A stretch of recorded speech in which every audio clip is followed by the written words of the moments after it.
Superman, what feels like the third film in a non-existent series.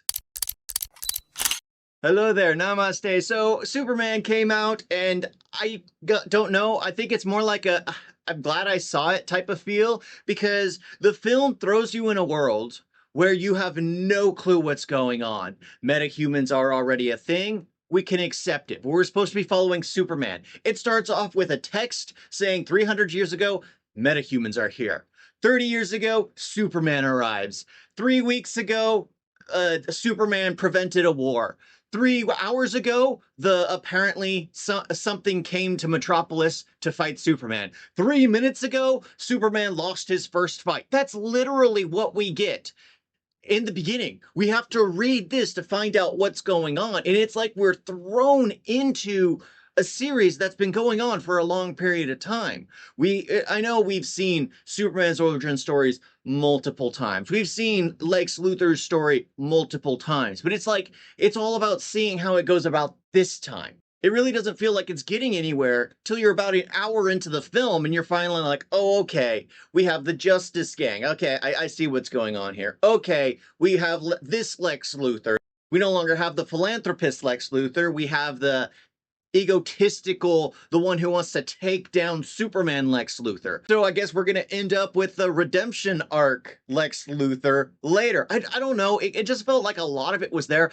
I love Lex Luthor. Lex Luthor is like one of the greatest villains because he just wants to be remembered. He wants to be the one who takes down God. He wants to be the one who's known for doing everything. And he's the smartest person ever. The smartest person ever. And it's just like that comes with the territory. The whole mindset he has, the way he just focuses on one thing. In this film, I'm just like, okay, we're giving us I like the Lex Luthor. I like him. But at the same time, it feels like we're getting a Lex Luthor after we've gotten him in other movies. It's like, what led to this? We're thrown into the situation. That's the problem I have. It literally feels like you're thrown into the middle of a story and you're just supposed to catch up.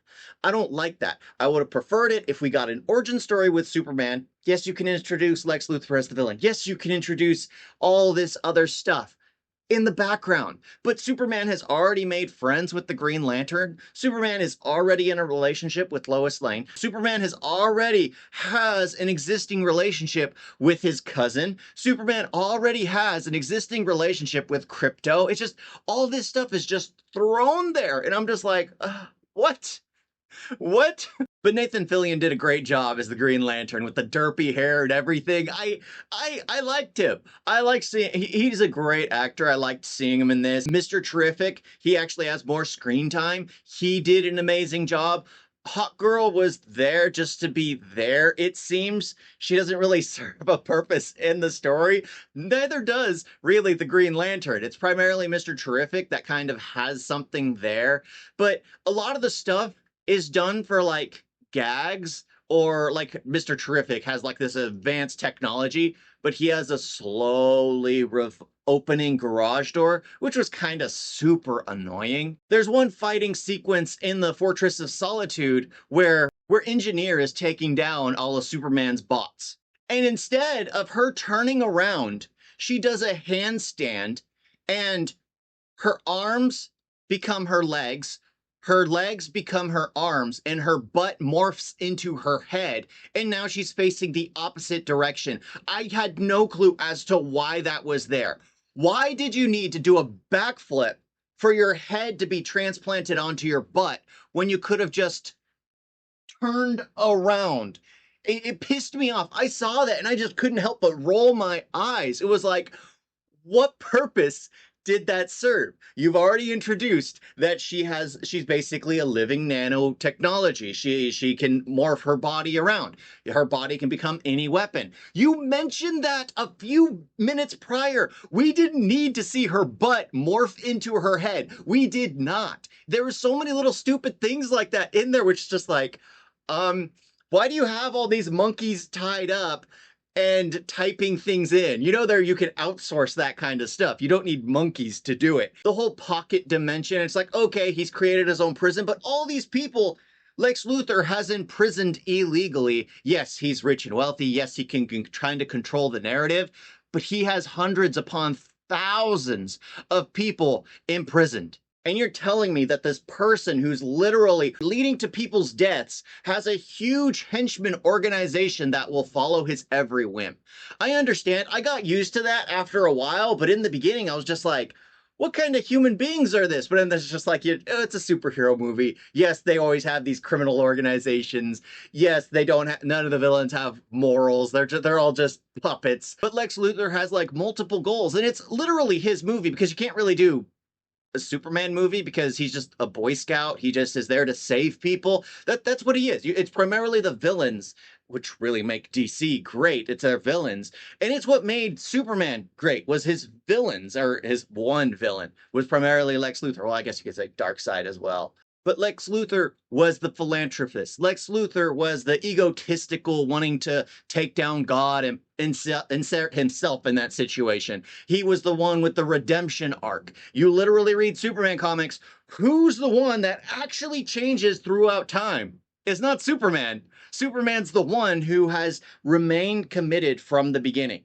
Always doing the right thing, always being the Boy Scout, always being Big Blue. Lex Luthor is the one who, in the beginning, is the philanthropist, and in the middle, he's the one destroying everything just to make his name, remembered. And then at the very end, he's the one that wants to bring Superman back after he does everything because, well, he realizes the world without Superman. He's given the knowledge of what the world will be like without Superman, and it's a ruin when he finally receives that knowledge. But yeah, I gotta say, out of all the Lex Luthors we had, and let's be honest, it's about Lex Luthor. It's not about the Supermans, because Superman's Superman. Henry Cavill did a great job. Christopher Reeves did a great job. I didn't care for Man of Steel, but I liked Henry Cavill as Superman. It's the Lex Luthors that make them stand out. I still believe that Michael Rosenbaum was the best Lex Luthor. Of course, we had more time with him. We had more of his arc turning into madness. And then, of course, he left before they could actually do anything with his character. The second best, I would have to say, would be Kevin Spacey. Kevin Spacey did an amazing job as Lex Luthor. Yes, the movie isn't great, but he was it was trying to continue on from where the Superman movies, the Superman movie, Superman 2, Superman 3, Superman 4 left off. They wanted to just throw it in as, oh, this is his return. This is just a continuation of those films. And then I gotta say, this Superman film, I think he is the third best. Well, I guess him and Kevin Spacey go hand in hand. They are fighting for second place. No one will ever beat Michael Rosenbaum. And then Gene Hackman. Gene Hackman would be the fourth. But then, of course, you got the animated, you got all the other live action shows and everything. But yeah, Michael Rosenbaum takes the top. Nicholas Hoult did a commendable job. I just wish this wasn't the third film in a series. That's the problem with it. It feels like it is. Lex Luthor is already taking down Superman. We have nothing leading up to this. We have nothing leading us to believe why these people worship and follow him. We have nothing leading to anything. And I don't know what it is, but apparently they made Jimmy Olsen a player. Like they made this tiny little nerdy kid like the most attractive man. Like they didn't make him attractive, but apparently he probably emits a musk that every woman finds attractive because no matter who it is, he's sitting down and every woman looks at him, smiles and waves, and I'm just like, this is Jimmy. This is Jimmy Olsen. When did this become a thing? I mean, it beats what they did in the last Zack Snyder, where they made him a super spy. But at the same time, it's just like, where did this come from? The biggest downside is the fact that it feels like it's the third film in a series. That's literally what's against it. It takes an hour to finally realize, be like, oh, okay, I can finally follow along. Instead of being introduced to everyone slowly, sporadically, we're just supposed to accept everything that's going on. And yes, we can, but it just took too long to get there. So for me, it's just like, I'm glad I watched it, but I'll never rewatch it. I can go and watch Smallville back from seasons 1 to 5. Or was it 7 when he left? I think it was 1 to 5. 6. But yeah, I can go and rewatch those. As long as Lex Luthor is there, it has heart and soul. I can always go back and rewatch those.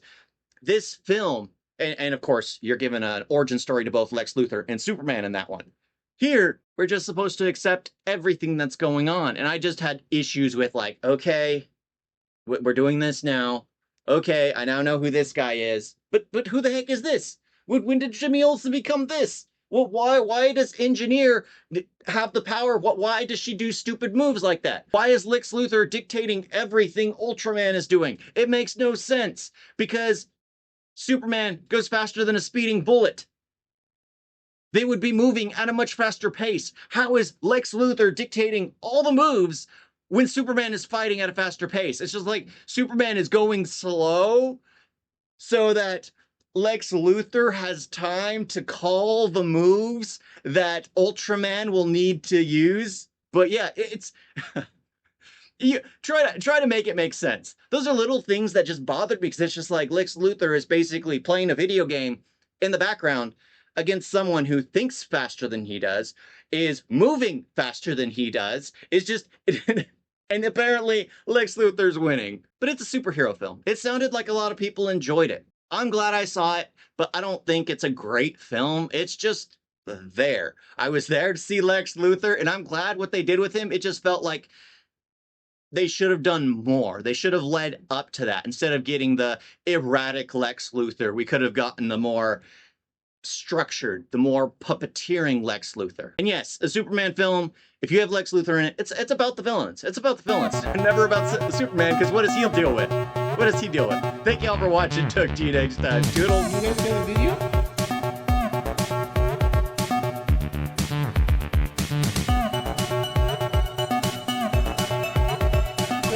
So bad. And don't forget to like and subscribe.